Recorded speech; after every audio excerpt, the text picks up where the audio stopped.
Did your favorite footballer make it to my Premier League team of the season? Find out in this video.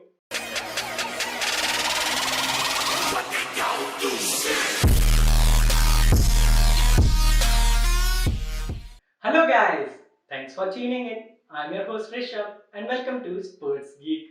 So today we are going to talk about Premier League team of the season for 2019 and 20. But before that, if you haven't subscribed to the YouTube channel of Sports Geek, then please go ahead and press the subscribe button and click on the bell icon to get all the latest updates whenever I post a video. So I have created my Premier League team of the season in the 4-2-1-3 formation. So we are going to use 4-2-1-3 and formation, and we have kept in mind the impact of the player, the stats of the player, and how he performed this season.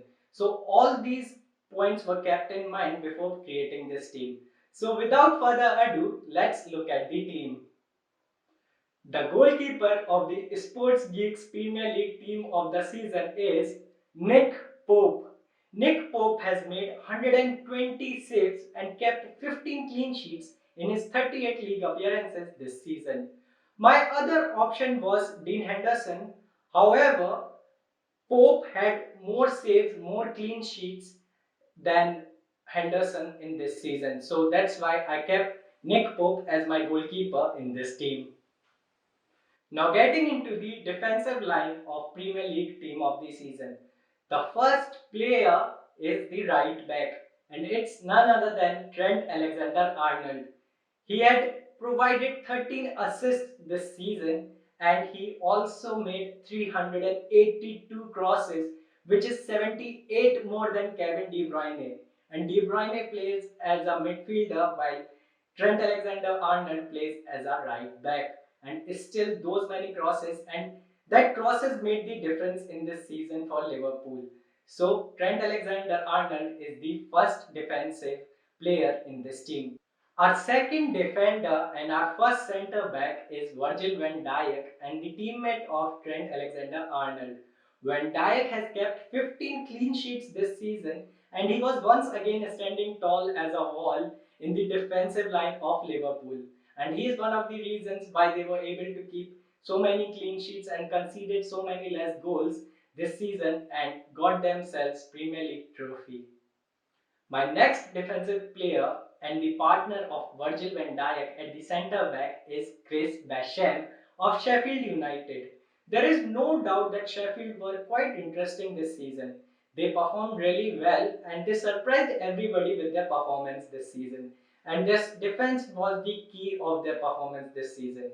So Chris Basham has kept 12 clean sheets and made 85 tackles this season, which is more than Virgil van Dijk also. So that's why Chris Basham is in this team. Now moving on to the final defensive player, the left back. It's none other than Andrew Robertson. Yes, there are three players of Liverpool in the defensive line, and it had to be. They were amazing this season. Andrew Robertson has provided 12 assists, and he has also provided 2,492 passes this season, which is a huge thing for a left back, and that's why Andrew Robertson is in this team. So these four are going to be my defensive line. Now looking at the midfielders of the Sports Geeks Premier League team of the season. The first midfielder in this team is the Playmaker Award winner of this season, Kevin De Bruyne. De Bruyne was phenomenal this season. He scored 13 goals and provided 20 assists, which is same as Thierry Henry's record of most assists in a single Premier League season. So De Bruyne had to be there in this team. Now looking at the second midfielder, it's Jordan Henderson. I know most of you might feel that Henderson didn't have that great stats in comparison to De Bruyne and other players, but Henderson deserves respect because the way he led this team to the Premier League title is amazing.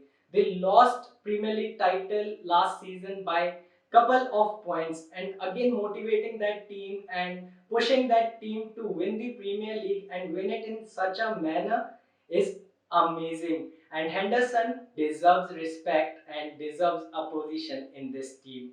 My last and final midfielder is Bruno Fernandes. The Portuguese had an instant impact on Manchester United. He is one of the main reasons why they finished on the third spot in the Premier League this season.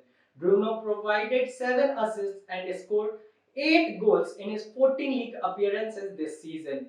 So that impact of Bruno and the way he performed, although he came in the middle of the season, forced me to keep him in this team. So this was Premier League Team of the Season midfield of Sports Geek. Now let's look at the attacking line. Who are the 3 players who made it to my Sports Geek Premier League of the Season attacking line? The first player is Mohamed Salah. I think it's time we should stop say that Salah is one season wonder. He's been delivering from last 3 seasons at Liverpool now. He has scored 19 goals and provided 10 assists this season. So Mohamed Salah is our first player in the attacking line. Now moving on to the second player, who it will be? It's none other than Pierre-Emerick Aubameyang. Although he missed the Golden Boot by 1 goal, but he still made it to the Sports Geek Premier League Team of the Season. Aubameyang has scored 22 goals and provided 3 assists this season, and he is one of the reasons why Arsenal didn't finish out of the top 10 because he kept scoring for them and he's been delivering from so many seasons now at Arsenal. Now looking at the final player of this team and the attacking line, it's none other than Jamie Vardy. Vardy became the first player to get awarded Premier League Golden Boot at the age of 33. He's the oldest player to receive this award and he deserved it, I think. 23 goals and 5 assists to his name. Many of you might think that Danny Ings should be there, but according to me, Jamie Vardy deserved it more because he has scored more goals and he won the Premier League Golden Boot award. So this is my Premier League team of the season. So this is how the Premier League team of the season of Sports Geek looks like. 11 players in 4-2-1-3 formation. So if you think that I have missed on some player and if you want to change some player in my team, then do tell me in the comment section. Also, do not forget to follow Sports Geek on social media channels and do subscribe to the YouTube channel of Sports Geek. I'll be back soon with my next video. Till then, stay home and keep watching Sports Geek.